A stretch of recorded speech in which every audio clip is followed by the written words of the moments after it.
नेपाल और West Indies के दरमियान एक इम्पोर्टेंट सीरीज़ होने जा रहा है। उन्हीं के हवाले से मैं बात करता हूं कि नेपाल को आखिर किस तरीके से कम अगर सीरीज़ हम ना जीत पाए तो कम से कम एक मैच तो हमको ऐसा चाहिए कि जो हमारे पक्ष में रिजल्ट आए और वेस्ट इंडीज़ को हम हराए। क्योंकि हमारे पास जो सबसे बड़ा प्रॉब्लम है कि अभी तक हम टेस्ट नेशन को नहीं हरा पाए हैं। अगर हम चाहते हैं कि हमको टेस्ट का दर्जा मिलना चाहिए तो सबसे इम्पोर्टेंट काम यही है कि टेस्ट नेशन को हराना पड़ेगा। आपको टेस्ट नेशन के हराने का जो दर्जा होता है वो हासिल करना पड़ेगा। तो उन्हीं के हवाले से बात करता हूं कि आखिर किस तरीके से नेपाल उनको हरा कर टेस्ट का जो दर्जा है वो हासिल करेगा। क्योंकि नेपाल इससे पहले जितना भी मैच टेस्ट नेशन के साथ खेला है आज तक नेपाल को कामयाबी नहीं मिली है और जितना भी मैच खेला है सब में नेपाल को हार का सामना करना पड़ा है। ये नेपाल और वेस्ट इंडीज़ के साथ फर्स्ट टाइम ऐसा हो रहा है कि नेपाल किसी भी टेस्ट नेशन के साथ सीरीज़ खेलने जा रहा है, वरना आज से पहले ऐसा कभी नहीं हुआ था कि नेपाल किसी फुल मेंबर के साथ सीरीज़ खेले। या तो वो एशिया कप में खेलता था या तो T20 वर्ल्ड कप में जाकर।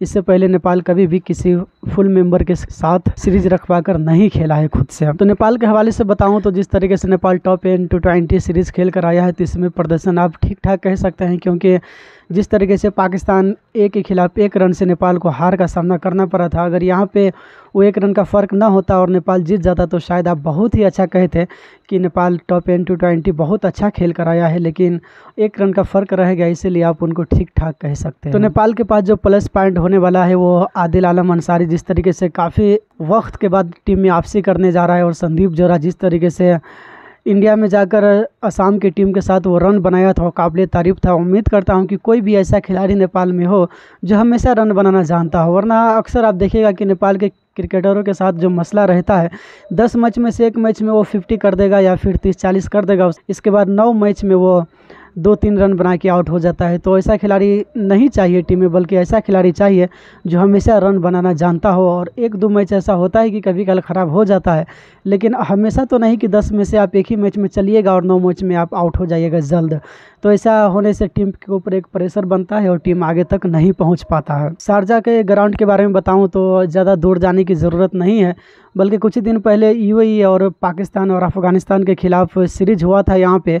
तो जिस तरीके से स्पिनर का बॉल बला रहा था, इस हिसाब से नेपाल के पास एक प्लस पॉइंट है कि नेपाल वेस्ट इंडीज़ को हरा सकता है। क्योंकि नेपाल के पास स्पिनर का कमी नहीं है, नेपाल जितना चाहे इतना स्पिनर अपनी टीम में रख सकता है और खिला भी सकता है।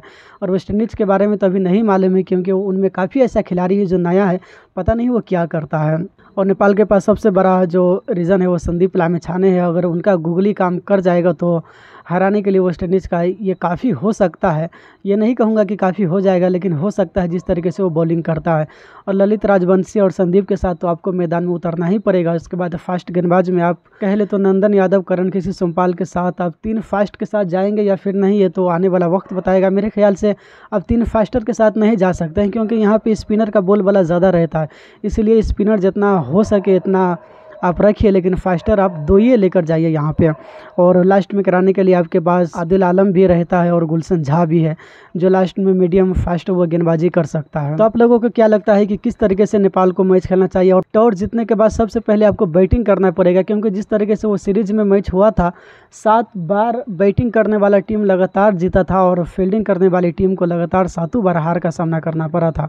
और इसी हिसाब से आप बैटिंग की तरफ जाइएगा, और बैटिंग की तरफ इस मैदान पे अगर 160 तक आप 160 या 70 बना देते हैं तो फिर वेस्ट इंडीज़ को भारी पड़ सकता है ये रन चेस करने में, क्योंकि स्पिनर कंडीशन है और स्पिनर नेपाल के पास फुल है, भरपूर है, जितना आप चाहे इतना यूज कर सकते हैं। अगर नेपाल चाहे तो स्पिनर ही से पूरे 20 ओवर करा सकता है, क्योंकि संदीप लामिछाने है, ललित राजवंशी है, रोहित भी बॉलिंग कर लेता है, कुशल भी कर लेता है, दीपेंद्र सिंह ऐरी भी बॉलिंग कर लेता है। अगर नेपाल चाहे तो पूरे के पूरे ओवर स्पिनर ही से निकलवा सकता है। तो आप लोगों का क्या राय है, आप लोग कमेंट करके ज़रूर बताइएगा। तो चलिए आज के लिए इतना ही।